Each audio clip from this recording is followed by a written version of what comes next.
verify those documents that have come into the DOJ, no? And as of today, wala pa po tayong nare-receive na notice of any warrant that has been issued by the ICC. Kaya po, sinasabi lang po natin that the government is ready kung sakaling magkaroon po ng warrant of arrest galing sa ICC.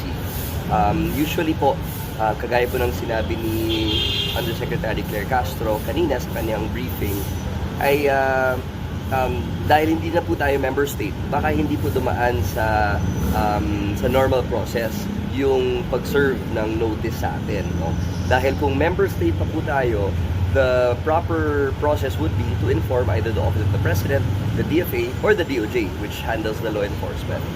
So, dahil po hindi na po tayo miyembro, ay pwede naman silang dumiretso sa law enforcement agency, pwede rin silang dumiretso sa third party country na miyembro pa din ng ICC. So, medyo malawak po yung magiging mga options ng ICC ngayon dahil